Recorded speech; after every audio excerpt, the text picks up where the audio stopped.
going to the country. Good. What are you going to do when you get to the country? Well, I mean, I planted peppers last week. Now I'm going to plant tomatoes. The 69-year-old Galante was apparently involved in a power struggle for the #1 mafia position. Galante lost today, but police still don't know who won. And according to one expert, there may be several more killings before they find out. Carmine Galante emerged from New York's criminal underworld like a sinister shadow. With piercing eyes and an aura of danger, he climbed the ranks with ruthless determination, harboring a grand ambition. He yearned to become the boss of bosses, a title that would solidify his dominance over all the crime families in the American mafia.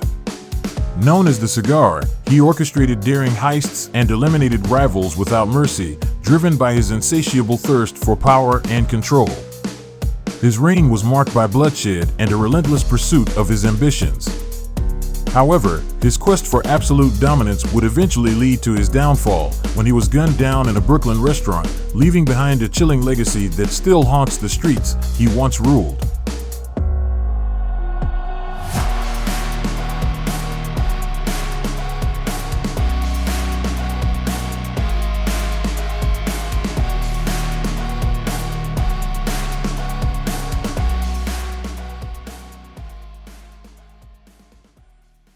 Carmine Galante was born Camillo Galante on February 21, 1910, in a tenement building in the East Harlem.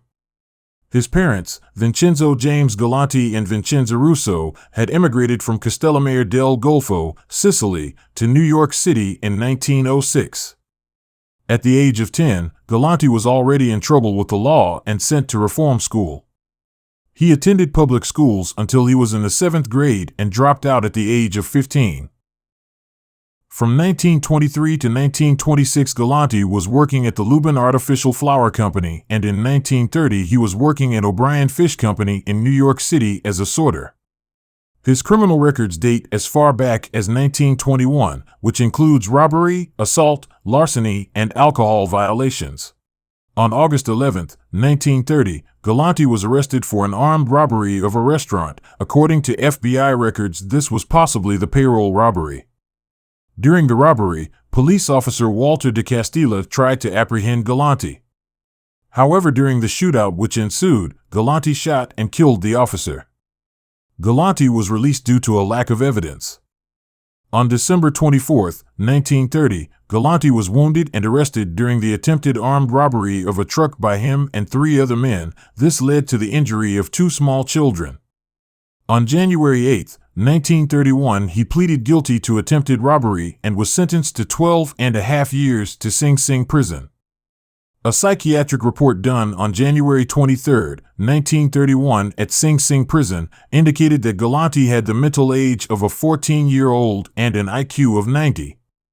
He was also diagnosed as a neuropathic, psychopathic personality and emotionally dull. On May 1, 1939, Galante was released on parole and went back to work for the Artificial Flower Company. This would mark the beginning of Galante's insatiable thirst for power and what would be a violent criminal career.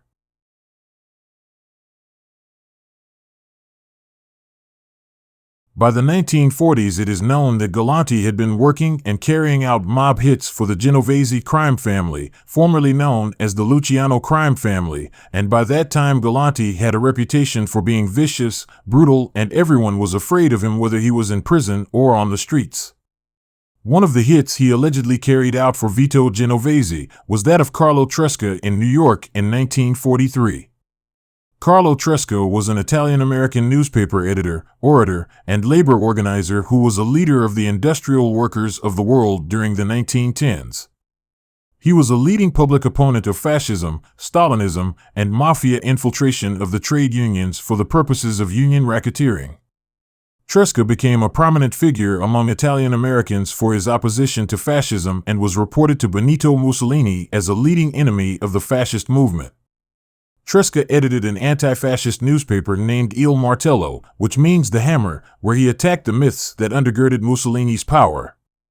In 1937, after Genovese fled the U.S. fearing prosecution for a murder he ordered in 1934, he allegedly bribed some fascist party members and became a friend of Galeazzo Ciano, who he allegedly provided cocaine for, and was also Benito Mussolini's son-in-law. Reportedly, Genovese donated nearly $4 million to Mussolini's fascist party by the end of World War II and, as a favor, ordered the hit on Carlo Tresca. On January 11, 1943, Galante reported to his parole officer, after which parole officers followed Galante to a vehicle, which he presumably got into and drove off. According to reports, an hour later, Carlo Tresca was shot and killed at 5th Avenue and 15th Street. Police found a .32 caliber handgun tucked behind an ash barrel around the corner near the 15th Street exit of an office building, which Tresca was seen leaving just before his murder. A half-mile away at 7th Avenue and West 18th Street, police found a vehicle matching the one which the shooters got into after Tresca's murder. The next day, parole board investigators heard of Tresca's murder and saw the familiar license plate number of the abandoned vehicle.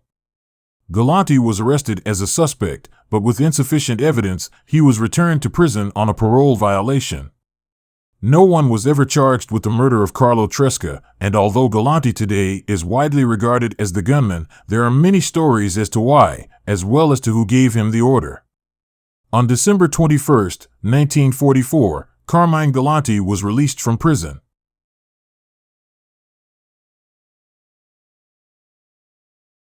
Reportedly by the late 1930s, Carmine Galante was already on the rise in the criminal underworld and was in the position as a top lieutenant in the Bonanno crime family. In the 1940s, Joe Bonanno had promoted him to consigliere and put him in charge of the family's narcotics network. Although at this time it is said that he was nicknamed Lilo by his mobster companions, there is evidence that suggests he already had this nickname from childhood. It is reported that on November 11, 1957, Galante was present at the famous Appalachian meeting held at the New York home of Joseph Barbara, but he escaped to Italy prior to apprehensions made by New York State Police. However, when the agreement was reached at the Palermo Mafia Summit held in Palermo in October 1957 with the Sicilian clans to infest America with heroin, Galante was by Joe Bonanno's side and served as his primary advisor. Galante, who spoke Italian, French, and Spanish with ease, served as the Mafia's top representative in Europe for their lucrative, multi-million-dollar drug deals. In 1958, Carmine Galante, Vito Genovese, and 35 others were indicted on narcotics conspiracy. However, Galante went into hiding. On April 17, 1959, Vito Genovese was sentenced to 15 years in prison. After being a fugitive for almost a year, Galante was picked up by New Jersey state troopers in June 1959, but was released on $100,000 bail. On May 5, 1960, Galante was named among 28 others in an indictment on a separate narcotics charge. Galante was indicted on federal charges of being the chief executive of a gang that imported vast amounts of drugs into the country from Canada, but he surrendered voluntarily on May 17, 1960. The first trial of the indictment began on November 21, 1960, after a number of delays, including a one-week postponement occasioned by the flight of the defendant Angelo Tuminaro on the eve of trial. On May 15, 1961, the eve of summations, the trial ground to a halt after the foreman of the jury broke his back in an unexplained fall down a flight of stairs in an abandoned building in the middle of the night. After the first trial, the defendants were released on increased bond, and with the court's approval, a number of the first trial attorneys were released from their representations. Starting on June 19, 1961, the case appeared on the trial calendar at regular monthly intervals. On each time, the case was postponed because a number of the defendants claimed that despite having the means to post a sizable bond, they had been unable to retain legal representation. Galante was found guilty in his second narcotics trial and given a sentence of 20 years in federal prison and a $20,000 fine on July 10, 1962.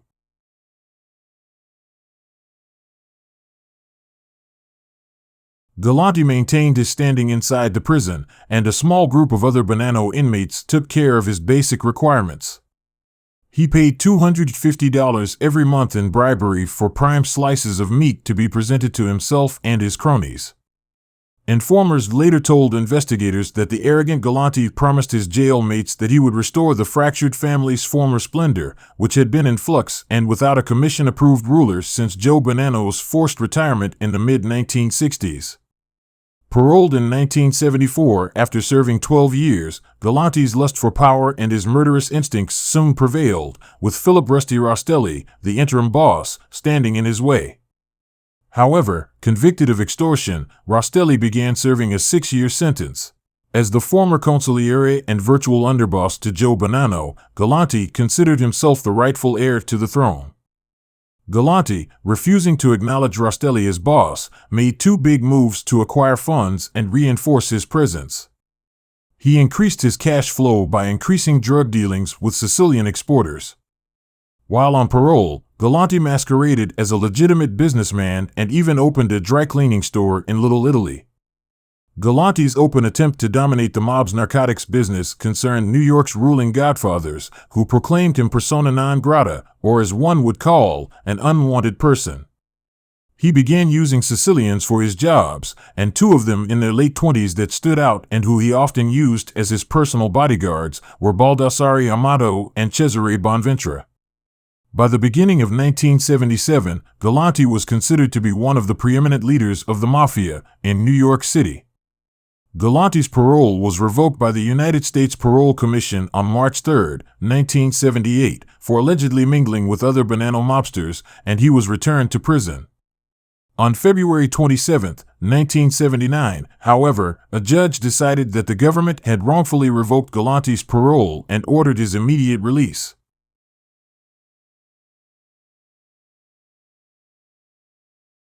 In 1979, police surveillance started spotting a steady stream of visitors to Philip Rostelli at the federal penitentiary in Lewisburg, Pennsylvania. The names of several of Rostelli's visitors were leaked to news reporters, including important Bonanno crime family members like Stephen "Stevie" Beef Canoni, Philip Giacone, and a soldier who was not well known in the media at the time. That soldier was Joseph Massino, who was claimed to be one of Rostelli's emissaries while he served his sentence. While Galante appeared to have the upper hand in the family and the public, Philip Rostelli had sources of strength and resources that even Galante was unaware of. Galante allegedly planned the murders of at least 8 members of the Gambino family, with whom he had a bitter rivalry, in the late 1970s in order to take over a huge drug trafficking business. With Carlo Gambino dead and buried in 1976, Galante had his eyes set on the title, Boss of Bosses, and the word he sent out to the other crime families was, "Who among you is going to stand up to me?" From prison, Rostelli had dispatched a supporter to petition the Mafia Commission for the approval to eliminate Carmine Galante, and without hesitation, the approval was granted. Reports through the underground grapevine also later stated that a meeting was held in Boca Raton, Florida, to discuss what should be done about Galante. On July 12, 1979, Galante was dropped off at Joe and Mary's Italian-American restaurant at 205 Knickerbocker Avenue in Bushwick, Brooklyn. Soon Baldo Amato and Cesare Bonventura, accompanied by Leonardo Coppola, joined Galante and Giuseppe Tirano, the restaurant owner and cousin of Galante. Galante lit up a cigar while waiting for dessert and coffee, and just then, at 2:45 p.m., 3 masked men entered the restaurant, walked into the patio, and opened fire with shotguns and handguns. Coppola and Tirano were killed instantly. Galante died on the spot where he fell out of his chair due to the shotgun blast, his cigar still tightly clamped between his teeth. The 17-year-old son of the owners, John Tirano, was shot in the buttocks, but survived. Later, witnesses recall the gunmen leaving with Amato and Bonventura behind them as they entered a getaway car in front of the restaurant. However, the bodyguards were not chasing the gunmen nor retaliating at all. Amato and Bonventura were clearly associated in the assassination plot, but there was no instant proof or witness testimony to arrest or indict them. It was later discovered that Bonventura and Amato actually took part in the Galante hit. The primary shooters were Russell Morrow, who shot Galante, Bruno Indelicato, who shot Tirano and Coppola, while Dominic Big Trinchera stood guard inside the restaurant and Santo Giordano stood guard outside. Joseph Massino, Sonny Red Indelicato, J.B. Indelicato and Phil Lucky Jacome were outside in a car as backup. Soon, Joseph Massino was elevated to capo, a clear indication that his dominance was on the rise in the Rastelli regime.